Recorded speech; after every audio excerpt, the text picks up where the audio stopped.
Falënderit për pyetjen. Gjatë mandateve të mia sa kam qenë Kuvendin e Kosovës, kam qenë pjesë e disa komisioneve parlamentare, ndërto ka qenë në Komisioni për Legjislacion dhe Komisioni për Shëndetësi. Ajo çka është më rëndësi, edhe ndërlidhur nga ana profesionale ime, nga fusha mjekësisë, dhe nga mësimet e fesë, ne duhet e kemi të qartë se rëndësia kryesore është që të merremi me shkaktarin, ta gjejmë shkakun, nga se çelësi i suksesit të trajtimit të ndonjë sëmundje apo të ndonjë fenomeni si këtë rast vetvrasja është gjetja e shkakut. Dhe unë thash, përderisa e prezantojmë problemin, duhet të ofrojmë zgjidhjen dhe edhe nga këndvështrimi profesional mjekësor, po edhe nga këndvështrimi fetar, jam munduar të jap zgjidhje duke u munduar që ta trajtojmë këtë problem qysh nga fëmijëria, ku në shkollat fillore dhe shkollat e mesme të inkorporohet komponenta edukative, ku fëmijët të edukohen. Nga se sot fëmijët parsimohen, po shumë pak po edukohen. Këtë përvrejmë kur ma shumë se sot nuk ka pas konsumime me substanca narkotike, abuzime seksuale, dhunë, vrasje, gjitha këto. Po edukimi fillon edhe nga familja, jo vetëm në pjesën e shkollës, dhe thotë janë dy komponentë që nuk mund ndohen nga njëra me tjetrën. Nuk e amnistova familjen, por pas ishim të shkollat.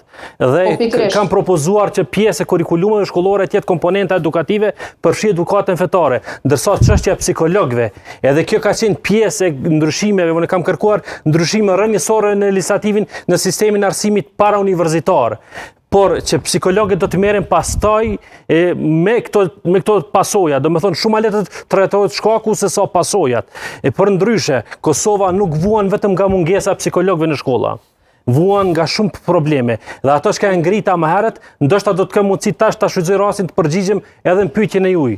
Pse pikërisht Kosova po ballafaqohet me fenomenin e vetvrasjeve, sikurse shumë vende perëndimore, Skandinavia dhe vende tjera perëndimore që u cekën këtu. Nga se Kosova, fatkeqësisht, pas luftës, është pjesë, është shndruar në një laborator, në një eksperiment të projekteve të rrezikshme sioniste, kur më së shumti kanë mësuar vendet perëndimore. Cilat janë ato projekte, zoti Gëlbendi?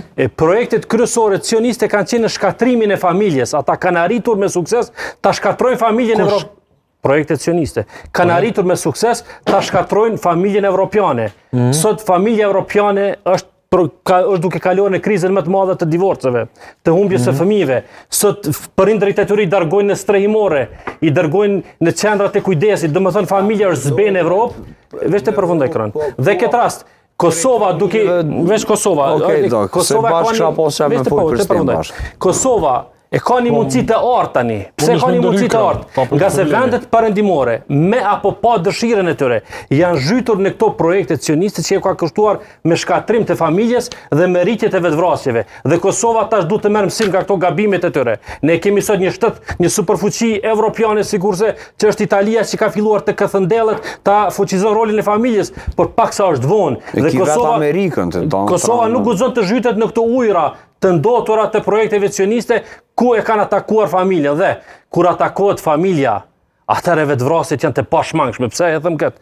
Nga se fëmia nuk edukohet nga prindrit, fëmijët edukohet nga qerdhet. Kështu ka ndodhur në Evropë, kështu është duke ndodhur në Kosovë. Imagjinoni, rolin e nanës nuk mundet kush mbot me zaventsu. S'ka institucion, sot rolin e nanës me zaventson qerdhja. Me apo pa arsye s'është më rëndësi.